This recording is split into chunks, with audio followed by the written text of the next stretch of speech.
ஓம் ஸ்ரீ ராகவேந்திர சுவாமிகள் திருவடியிலே சரணம். நவபிருந்தாவனத்தின் அந்த 9 மகான்களின் திருவடியிலே சரணம். வணக்கம். ஆர்கே டில்லிபாபு பேசுகின்றேன். உலகத் தமிழர் அனைவருக்கும் நீங்கள் அளித்து வருகின்ற மகத்தான ஆதரவுக்கும் அன்புக்கும் மிக்க நன்றி. நாம் இன்று பார்க்க இருப்பது சனிப்பெயர்ச்சி பலன்களை பற்றி பார்க்க இருக்கின்றோம். கடந்த 2.5 ஆண்டுகளாக கும்பத்திலே சனி சஞ்சாரம் செய்து கொண்டிருக்கின்றார். அந்த சனி பகவான் இப்பொழுது ஒவ்வொரு ராசிக்கும் சனி பகவான் எப்படிப்பட்ட பலன்களை தரப்போகிறார் என்பதையும் அவருடைய சஞ்சாரத்தின் மூலமாகவும் அவருடைய பார்வையின் மூலமாகவும் விரிவாகவும் விளக்கமாகவும் சொல்ல இருக்கின்றோம். இந்த சனி பயிற்சியை சொல்லும்போது 2 குரு பயிற்சிகளையும் ராகுகேது பயிற்சிகளும் மனதில் கொண்டுதான் ஒவ்வொரு ராசிக்கும் சொல்ல இருக்கின்றோம். பார்த்து பயனடையுங்கள். கடைசியில் சனி பயிற்சிக்கு உண்டான தெய்வ வழிபாட்டின் முறையும் நாங்கள் சொல்ல இருக்கிறோம். கடகராசிக்கு சனி பயிற்சி பலன்களை பற்றி பார்ப்போம்.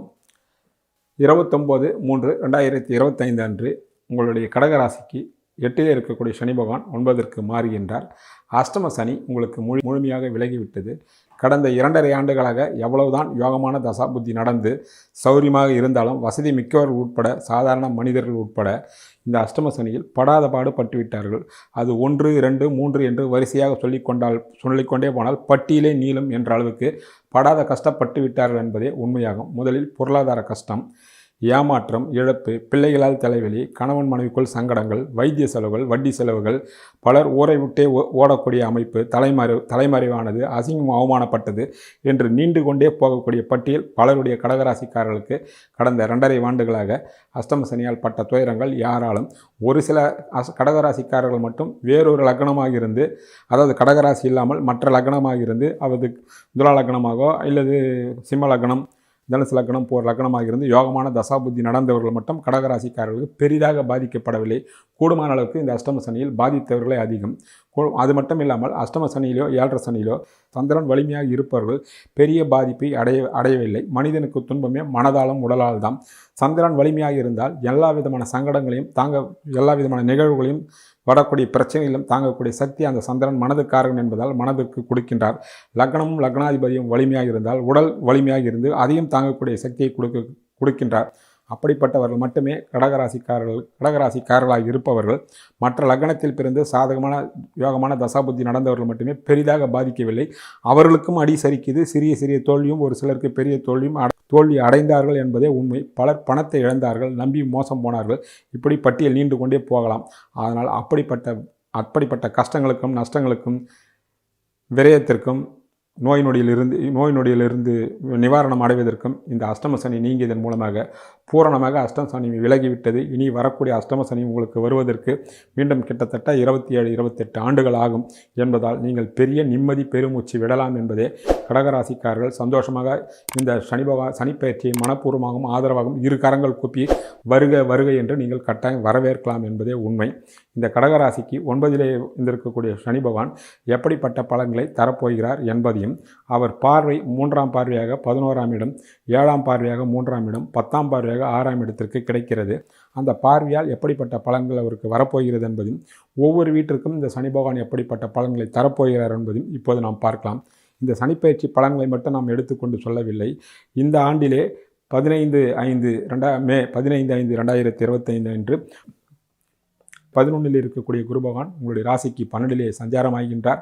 31/5 அன்று 9ல் இருக்கக்கூடிய ராகு பகவான் 8க்கு பயிற்சி ஆகிறார். 8க்கு பயிற்சி ஆனாலும் 12ல் இருக்கக்கூடிய குரு பகவானுடைய பார்வை ராகுக்கு கிடைக்கிறது. இது மட்டும் இல்லாமல் சனி பயிற்சி 2.5 ஆண்டு காலம் அல்லவா, அந்த சனி மிதுனத்திலே வரக்கூடிய குரு பகவானும் 2026 ஜூன் மாதம் 2ஆம் தேதி அளவிலே 12லிருந்து உங்களுடைய ராசிக்கும் வர இருக்கின்றார். முதலில் அவர் ராகுவை பார்ப்பார். 12ல் இருக்கும்போது உங்களுடைய ராசிக்கு பயிற்சி ஆகிவிட்ட பிறகு அவர் குருவையும் சனியையும் பார்ப்பார். அந்த காலகட்டத்தில் ராகு பகவான் மகரத்திற்கு இருப்பார். ஆனால் மகரத்தையும் பார்ப்பார். இத்தனை கிரக பயிற்சியும் கணக்கில் கொண்டுதான் இந்த சனிப்பயிற்சி பலன்கள் உங்களுக்கு எப்படி இருக்கும் என்பதை முதலில் சொல்ல ஆரம்பிக்கின்றோம். உங்களுடைய ராசிக்கு 7-8 குடைவராகி அவர் 9லே இருப்பதினால் ஒரு சில நன்மைகள் கட்டாயம் உண்டு. பொதுவாக 9-5-9லே சனி இருப்பது அவ்வளோ சிறப்பாக அல்ல. ஆனால் குரு வீட்டில் இருப்பதினால் ஒரு சில நன்மைகள் கட்டாயம் உண்டு என்பதை நாம் கட்டாயம் எடுத்துக்கொள்ளலாம்.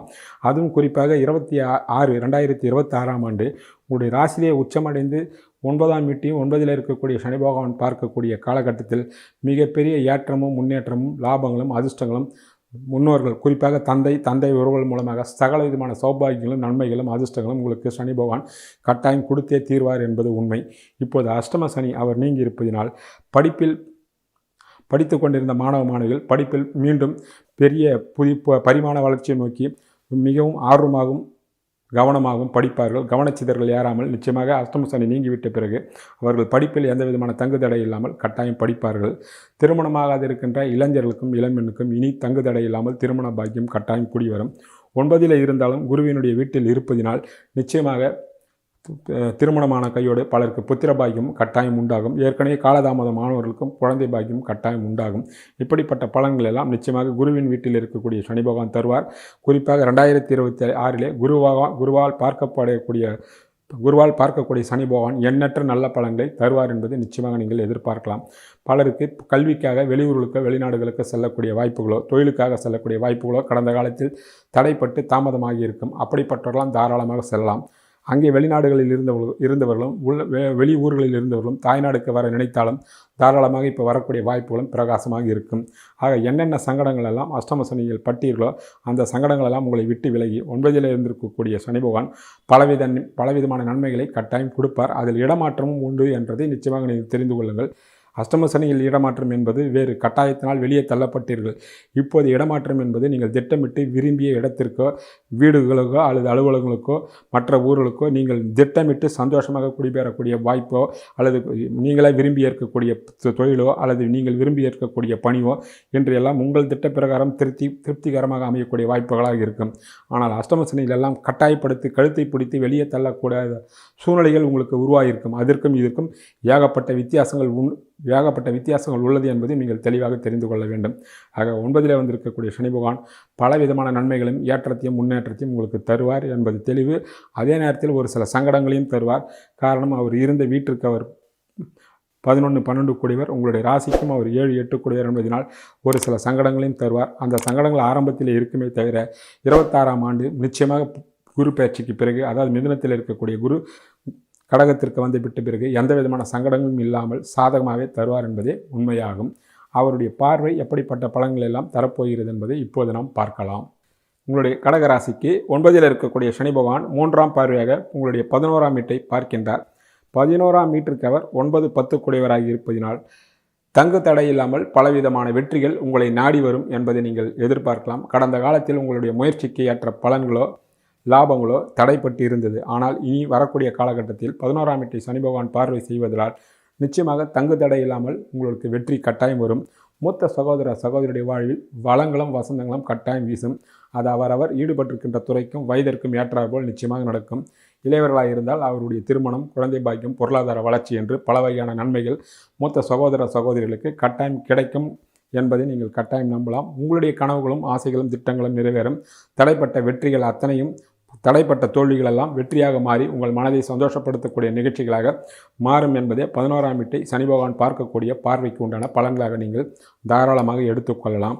அடுத்தபடியாக அவருடைய பார்வை 3ஆம் வீட்டிற்கு கிடைக்கிறது. 3ஆம் வீடு தைரியத்தையும் வீரியத்தையும் இளைய சகோதரிகளையும் குறிக்கக்கூடிய இடம். கடந்த காலத்தில் 3ஆம் வீட்டிற்கு அவர் 6ல் இருந்ததால் உங்கள் முயற்சி தடைப்பட்டது, எல்லாமே வீணானது. ஆனால் அவருடைய பார்வை நேரடியாக கிடைப்பதினால் அந்த 3ஆம் வீட்டிற்கு அவர் 5-6 கூடியவராக இருப்பதினால் 6 என்பது போட்டி பொறாமை சங்கடத்தை உருவாக்கக்கூடிய விஷயம் என்றாலும் 3ஆம் வீட்டிற்கு அவர் நட்பு வீடும் 3ஆம் வீட்டிற்கு 5 குடைவர் என்ற காரணத்தினால் நிச்சயமாக முயற்சி செய்து கட்டாயம் நீங்கள் வெற்றி அடைவீர்கள் என்பது தெளிவு. இளைய சகோதரியும், அதாவது 11ஆம் வீட்டிற்கும் சனியினுடைய பார்வை கிடைக்கிறது. இளைய சகோதரனுடைய வீட்டிற்கும் கிடைக்கிறது. அந்த வீட்டிற்கும் சனியினுடைய பார்வை நல்லது செய்யக்கூடிய அமைப்பு, இந்த வீட்டிற்கும் நல்லது செய்யக்கூடிய அமைப்பு. காரணம், அது சுக்கிரனுடைய வீடு, இது புதனுடைய வீடு என்பதனால் இளைய சகோதரிகளும் வாழ்வில் வளங்களும் வசந்தங்களையும் காண்பார்கள். அவருடைய வாழ்க்கையிலும் நல்லது கட்டாயம் நடக்கும். அதே வேளையில் உங்களுடைய முயற்சி பெரிய அளவிலே கட்டாயம் கை கொடுக்கும். ஈடுபட்டிருக்கின்ற துறையில் பலவிதமான வெற்றிகளும் பயணங்களும் நீங்கள் கட்டாயம் அடைவீர்கள். கடந்த காலத்தில் பயணப்பட்டு உங்களுடைய செலவுகள், கால நேரங்கள், உழைப்புகள் எல்லாம் விரயமானது என்பதே உண்மை. அந்த விரயமெல்லாம் இப்பொழுது சுப விரயமாகும், வெற்றி விரயமாகும். லாபமான உங்களுடைய முயற்சிகளெல்லாம் லாபங்களாக கட்டாயம் முடியும். நீங்கள் விட்டு போன காரியத்தை மீண்டும் துரிதமாகும் வீறு கொண்டு நீங்கள் தொடங்கலாம். வெற்றி உங்களுக்காக காத்திருக்கிறது என்பதே சனி பகவான் 3ஆம் வீட்டிற்கு பார்க்கக்கூடிய பார்வையின் பலன்களாக நிச்சயமாக நீங்கள் எடுத்துக்கொள்ளலாம். அதே வேளையில் 4ஆம் வீட்டிற்கு 12ஆக இருப்பதனால் வீடு, வண்டி, வாசல், வாகனங்கள் மூலமாகவும் உங்களுக்கு சுபவிரயங்கள் கட்டாயம் வரும். அது சுபகடன்கள் வாங்கக்கூடிய வாய்ப்புகளும் வரும். காரணம், அதே 3ஆம் வீட்டிற்கு அவர் 6 கூடியவர் என்பதனால் கடன்களையும் கொடுப்பார். அது சுபகடன்களாக நீங்கள் எடுத்துக்கொள்ளலாம். உங்கள் நீண்ட நாட்கள் கனவுகளான வீடு, வண்டி, வாசல், வாகனங்களோ இல்லை மற்றவங்களுடைய ஆசைகள் எல்லாம் நிறைவேறுவதற்கு வாய்ப்புகள் கூடுதலாகவும் அற்புதமாக உள்ளது. அதை நீங்கள் சரியான முறையில் கட்டாயம் பயன்படுத்தி கொள்ளலாம் என்பதே உண்மை. 4ஆம் வீட்டிற்கு குரு பகவானுடைய பார்வை வேற கிடைப்பதினால் அந்த வீட்டிற்கு 4ஆம் வீட்டின் மூலமாக கூடுமான அளவுக்கு உங்களுடைய கனவுகளும் ஆசைகளும் திட்டங்களும் நிறைவேறும், கடன்களும் ஏற்படும் என்பதே உண்மை. அந்த கடன்கள் முதலில் சொன்னது போல சனி பகவான் பார்வையால் மட்டும் கடன் அல்ல, குருவினுடைய பார்வையாலும் கடன்கள் ஏற்படும். அந்த கடன்கள் நீங்கள் சுப கடன்களாக கட்டாயம் எடுத்துக்கொள்ளலாம். ஆக சனி பகவானுடைய பார்வை 3ஆம் வீட்டிற்கு கிடைப்பதினால் பலவிதமான நன்மைகளும் உண்டு, போட்டி போராமைகள் உண்டு. அதை நீங்கள் வெல்வீர்கள் என்பதே உண்மையாகும். அடுத்தபடியாக சனி பகவானுடைய பார்வை 6ஆம் வீட்டிற்கு கிடைக்கிறது. 6ஆம் வீட்டிற்கு 6ஆம் வீட்டை குருவினுடைய வீடு, குருவே அந்த 6ஆம் வீட்டையும் பார்க்கிறார். ஆக சனியும் குருவும் சேர்ந்து 6ஆம் வீட்டை பார்ப்பதினால் கடந்த காலத்தில் இருந்த சங்கடங்கள், 6ஆம் வீட்டினுடைய தொல்லைகள், போட்டி போராமை, வம்பு வழக்கு, உடல் நலிவு, கடன் போன்ற சகல விதமான சங்கடங்களையும் உங்களை விட்டு விலகும். சனி 6ஆம் வீட்டை பார்ப்பதால் 6ஆம் வீட்டு கெடுபலங்களை உங்களை விட்டு விலகும்.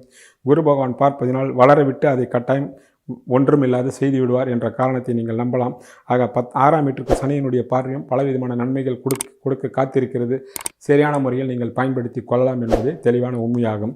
இப்போது மற்ற வீடுகளுக்கெல்லாம் எப்படிப்பட்ட பலன்களை அவர் தரப்போகிறார் என்பதை பார்க்கலாம். 2ஆம் வீட்டிற்கு சனி பகவான் 8லே மறைகின்றார். இருந்தாலும் அதனுடைய குருவினுடைய வீடு. இருந்தாலும் வரவுகள் எவ்வளவு வந்தாலும் ஒரு சில செலவுகளும் தேவையற்ற சங்கடங்களும் வரும் என்பதை நீங்கள் நினைவில் கொள்ள வேண்டும். இந்த காலகட்டத்தில் 2லே கேது இருப்பார், 2ஆம் வீட்டிலே கேது இருப்பார், 8ஆம் வீட்டிலே ராகு இருப்பார். ஆனால் அந்த ராகுக்கு குரு பார்வை கிடைக்கிறது. இருந்தாலும் 2ஆம் வீட்டிற்கு 8லே சனி மறைகின்ற காரணத்தினால், அது குருவின் வீடாக இருந்தாலும் 8லே மறைகின்ற காரணத்தினால் ஒரு சில சங்கடங்களையும் பொருளாதார நெருக்கடிகளும் தேவையற்ற திட்டங்களையும் தேவையற்ற பழக்க வழக்கங்களையும் தேவையற்ற செலவுகளையும் கொடுப்பார் என்பதால் நீங்கள் பொருளாதார விஷயத்திலும் வாக்கு விஷயத்திலும் மிக மிக கவனமாக இருக்க வேண்டும். எந்த காரணத்தை மட்டும் பண விஷயத்திலும் மற்ற வாக்கு விஷயத்திலும் நீங்கள் ஜாக்கிரதையாக இல்லாவிட்டால் தேவையற்ற சிக்கல்கள் நீங்களாக போய் மாட்டிக்கொள்வீர்கள். காரணம், 2ஆம் வீட்டிற்கு 8லே மறையக்கூடிய சனி என்பதையும் நீங்கள் நினைவில் கொள்ள வேண்டிய விஷயங்களாக இருக்கிறது என்பதையும் நினைவில் வைத்துக் கொள்ளுங்கள். 3ஆம் வீட்டை பார்த்தோம். 3ஆம் வீடு பார்க்கும்போதே 4ஆம் வீட்டிற்கும் பார்த்தோம். 5ஆம் வீட்டிற்கு அவர் 3 4 கூடியவராக 5ல் இருக்கின்ற காரணத்தினாலும் 5ஆம் வீட்டிற்கு 7ஐ பார்ப்பதினாலும் 5ஆம் வீட்டிற்கு 2ம் 5ஆம் வீட்டிற்கு 11ஆம் வீட்டை பார்ப்பதினால் 5ஆம் வீட்டிற்கு சனி பகவான் பலவிதமான நல்ல பலன்களை கட்டாயம் கொடுக்க இருக்கின்றார். 5ஆம் வீட்டிற்கு 7ஐ பார்ப்பதினால் உங்களுடைய பிள்ளைகளுக்கு மிக அற்புதமான முறையில் திருமண யோகமும் குழந்தை பாக்கியமும் வேலையும் அவர்கள் ஈடுபட்டிருக்கின்ற துறையில் வெற்றியும் பிரமாதமாக செய்வார்கள். அதன் மூலம் தனப்பிராப்தியும் அவர்கள் எடுக்கின்ற முயற்சிகள் 5ஆம் வீட்டிற்கு 11ஐ பார்ப்பதினால் சகல விதமான வெற்றிகளும் காத்திருக்கிறது. அதை கண்டு உங்கள் மனம் மகிழக்கூடிய வாய்ப்புகளும் மிக மிக அற்புதமாக உள்ளது. 5ஆம் வீட்டின் மூலமாக கடந்த காலத்தில் சங்கடப்பட்ட அத்தனை விஷயங்களும் இனி வரக்கூடிய காலத்தில் பெரிய அளவிலே மன நிம்மதியும் சந்தோஷத்தையும் வெற்றியும் தரும் என்பதை நீங்கள் நிச்சயமாக எதிர்பார்க்கலாம், நம்பலாம் என்பதே 5ஆம் வீட்டிற்கு சனி பகவான் கொடுக்கக்கூடிய பலன்களாக அமையும், குறிப்பாக அவருடைய பார்வையின் மூலமாக.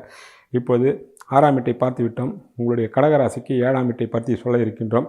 கடந்த காலத்தில் 7ஆம் வீட்டிற்கு, அதாவது உங்களுடைய ராசிக்கு அஷ்டம சனி, இப்போது 7ஆம் வீட்டிற்கு பூரணமாக 7ரை சனி விலகிவிட்டது. இது எப்படி ராசிக்குத்தான் அஷ்டம சனி விலகியது என்று சொன்னீர்கள், 7ஆம் வீட்டிற்கு 7ரை சனியா என்றால் ஆமாம். கடந்த கடகராசிக்காரர்களுக்கு கடந்த 7.5 ஆண்டுகளாக 6லே இருந்தபோது 7ஆம் வீட்டிற்கு விரய சனி, ஜென்ம சனி, இப்போது 2ஆம் வீட்டினுடைய குடும்ப சனி. மகரத்தை பொறுத்த வரைக்கும் பூரணமாக 7ரை சனி விலகிவிட்டது. உங்களை பொறுத்த வரைக்கும் கடகராசிக்காரர்கள் ஆணாக இருந்தாலும் பெண்ணாக இருந்தாலும் 7ரை சனி 7ஆம் வீட்டிற்கு பூரணமாக விலகிவிட்டதனால் பெண்கள் மிக மிக சந்தோஷம் அடைவார்கள். அவர் வயதிற்கேற்ற பலன்கள், இளையவர்களாக இருந்தால் திருமணமானவர்களுக்கு அந்யோன்யம், அன்பு, அரவணைப்பு, அற்புதமான தாம்பத்திய சுகம். கடந்த காலத்தில் அந்த தாம்பத்திய சுகம்லாம் பலருக்கு பாதிக்கப்பட்டது என்பதே பலரும் சொல்ல கேள்வி. அப்படிப்பட்டவர்களுக்கெல்லாம் இனி வரக்கூடிய காலங்கள் அற்புதமான குடும்ப சுகமும் அந்யோன்யமும் அன்பும் அரவணைப்பும் மிக மிக பிரமாதமாக இருக்கும். 7ஆம் வீட்டிற்கு பூர்ணமாக 7ரை சனி விலகிவிட்டதால் கணவன் வகையிலும் மனைவி வகையிலும் ஒருமித்த கருத்தோடு பயணிப்பார்கள். எண்ணிய எண்ணங்கள் ஈடேறும். 7ஆம் வீட்டிற்கு 5ஆம் வீட்டை பார்ப்பதினால் உங்களுடைய கனவுகளும் ஆசைகளும் திட்டங்களும் நிறைவேறும். 7ஆம் வீட்டிற்கு விரய வீட்டை பார்ப்பதினால் சுபவிரயங்கள் கணவன் வகையிலும் மனைவி வகையிலும் காத்திருக்கிறது. பல வகையான நன்மைகள் உங்களுக்கு காத்திருக்கிறது என்பதே உண்மையாகும். கடந்த காலத்தில் என்னென்ன சங்கடங்கள் இருந்தோ அந்த சங்கடங்கள் முற்றிலுமாக விலகிவிடும். குறிப்பாக அற்புதமான முறையில் திருமண பாக்கியங்களாலும் கட்டாயம் இளைஞர்களுக்கும் இளம்பெண்களுக்கும் கைகூடும். அது மட்டும் இல்லாமல் 26லே குரு பகவான் உங்களுடைய ராசியில் வந்து 7ஆம் வீட்டை பார்க்கக்கூடிய காலத்தில் பெரிய அளவிலே உங்களுக்கு வெற்றி காத்திருக்கிறது. சுபவீரியங்களும் பெரிய அளவிலே காத்திருக்கிறது. சந்தோஷமாக நீங்கள் சுபவீரியத்தையும் கட்டாயம் செய்யலாம் என்பதே தெளிவான உண்மையாகும். 8ஆம் மீட்டருக்கு முதலிலே பார்த்து விட்டோம், 9ல் இருந்ததை பார்த்து விட்டோம். 10ஆம் மீட்டருக்கு விரயத்தில் இருப்பதால் தொழில்துறையில் இருப்பவர்களுக்கு மாற்றங்கள் வரும். ஒரு சிலர் புதிய கிளைகள் அமைக்கலாம். பணியில் இருப்பவர்களுக்கு இடமாற்றங்கள், பதவி உயர்வு, வெளியூர்களுக்கு செல்வது, வெளிநாடுகளுக்கு சென்ற போன்றவற்றை பலன்களெல்லாம் நடக்கும். அவர்கள் அதை சந்தோஷமாக ஏற்றுக்கொள்ளலாம். 10ஆம் மீட்டருக்கு 2ஆம் மீட்டை பார்ப்பதனால் பொருளாதார வளர்ச்சி வேலையில் இருப்பவர்களுக்கும் சரி, தொழிலதிபர்களுக்கும் சரி நிச்சயமாக உண்டு என்பதே சனி பகவான் 10ஆம் மீட்டருக்கு கொடுக்கக்கூடிய பலன்களாகவும் மிக தெளிவாக அமைகின்றது. ஆக கடகராசிக்காரர்களுக்கு சனியினுடைய சஞ்சாரத்தின் மூலமாகவும் அவருடைய பார்வையின் மூலமாகவும் மற்ற கிரகங்களுடைய நல்ல ஆதரவோடும், குறிப்பாக குரு ராகு கேதுவின் மூலமாகவும், குறிப்பாக 8லே வரக்கூடிய ராகுக்கு குரு பகவானுடைய பார்வை கிடைப்பது என்பதும் அடுத்த ஆண்டு சனிக்கே குரு பகவானுடைய பார்வை கிடைப்பது என்பதெல்லாம் மிகப்பெரிய வரப்பிரசாதமாகும். ஆக கடந்த காலத்தில் அஷ்டம சனியில் இருந்து நீங்கள் விலகி இப்பொழுது 9லே வந்திருக்கக்கூடிய சனி பகவானால் அடையக்கூடிய பலன்கள் மிக மிக அற்புதமாக இருக்கின்றது. சனி பகவான் கடந்த காலத்தில் ஏற்பட்ட கசப்புகளுக்கெல்லாம் இனிப்பாகவும் வசந்தமாகவும் வளமாகவும் பலவிதமான ஏற்றமான முன்னேற்றமான பலன்களை தர இருக்கின்றார். அஷ்டம சனி வருவதற்கு இனி பல ஆண்டுகள் இருக்கிறது. இனி அதை பற்றி கவலை இல்லை. மிகப்பெரிய ஏற்றமான வாழ்க்கையும் முன்னேற்றமான பாதையும் கொண்டு உங்களுடைய பயணங்கள் அமையட்டும். நீங்கள் மீண்டும் வீறு கொண்டு எழுந்து முழு உழைப்பை மிக ஆர்வத்தோடும் புத்திசாலித்தனத்தோடும் ஈடுபட்டு மிக பெரிய வெற்றியை நோக்கி உங்களுடைய பயணங்கள் அமையட்டும். வாழ்த்துக்கள். நன்றி, வணக்கம். இப்பொழுது சனிப்பயிற்சிக்குண்டான தெய்வ வழிபாட்டினை பார்ப்போம். இந்த சனிப்பயிற்சியின் போது பரிகாரம் செய்ய விரும்புகின்றவர்கள், குறிப்பாக 7.5 சனியும் அஷ்டம சனியும் அர்த்தாஷ்ட சனியும் கண்டச்சனியும் உள்ளவர்கள் காலையோ மாலையோ உங்கள் வீட்டில் மண் விளக்கலான நெய் தீபத்தை ஏற்றி வரலாம். அருகாமையில் உள்ள திருக்கோயிலுக்கு சென்றும் தீபம் ஏற்றி வரலாம். சனிக்கிழமை தோறும் ஆஞ்சநேயர் சுவாமியை வழிபடுவதும், ஸ்ரீராமஜெயம் எழுதுவதும், சுந்தரகாண்டத்தை பாராயணம் செய்வதும் பண்ணலாம். அது மட்டுமில்லாமல் திருநள்ளாறு, திருக்கொள்ளிக்காடு, நவ திருப்பதி, நவ கைலாயம், ஒகோபிலம் லட்சுமி நரசிம்மர் கோயிலுக்கும் சென்று வரலாம். முடிந்தவர்கள் அருகாமையில் உள்ள லட்சுமி நரசிம்மருக்கு சென்று தரிசனம் செய்வது அளவற்ற நல்ல பலன்களை தரும். மேலே உள்ளவர்கள் எது யாருக்கு எப்படி வசதியோ அதை நீங்கள் செய்து கொள்ளலாம். முக்கியமாக சனி பகவானுடைய கருணையை பெறுவதற்கு அசைவ உணவை தவிர்த்தல் எல்லா விதமான நன்மைகளும் கூடுதலான நன்மைகள் கொடுக்கக்கூடிய அம்சமாகும். முடிந்தவர்கள் அசைவ உணவை விட்டுவிடுங்கள் இந்த 2.5 ஆண்டுகளுக்கு. அது மட்டும் இல்லாமல் உங்களாண்டான பசுக்களுக்கு அகத்திக்கீரையும் வாழைப்பழமும் வாங்கி கொடுங்கள். வயதான முடியாத தம்பதிகளுக்கு, ஆதரவற்ற பெரியவர்களுக்கு உணவும் உடையும் வாங்கி தாருங்கள். இதுவே போதுமான பரிகாரங்களாகும். அவரவர் முடிந்த அளவுக்கு இதை செய்யலாம். வெளிநாட்டில் உள்ள தமிழர்களும் இதே முறையை பயன்படுத்தி கொள்ளலாம். அங்கிருந்தபடியே மேலே சொன்ன விஷயங்களை நீங்கள் பின்பற்றி கொள்ளலாம் என்பதே தெய்வ வழிபாடாகும். இந்த பரிகாரம் மிகுந்த பலனுள்ளதாக இருக்கும். முடிந்தவர்கள் மேலே சொன்ன சன்னதிகளுக்கு சென்று வரலாம். வெளிநாட்டில் உள்ளவர்கள் அந்த சன்னதியில் உள்ள தெய்வத்தை வைத்தோ இருந்த இடத்திலே நெய் தீபம் ஏற்றி வணங்கலாம். மேலே சொன்ன விஷயத்தை நீங்கள் கட்டாயம் ஸ்ரீராமஜெயம் எழுதுவது, சுந்தரகாண்டம் பாராயணம் செய்வது போன்ற விஷயங்களெல்லாம் கட்டாயம் நீங்கள் படிக்கலாம். அதற்குண்டான பலன்கள் நிச்சயமாக உண்டு என்பதே அனுபவபூர்வமான உண்மையாகும். நன்றி, வணக்கம்.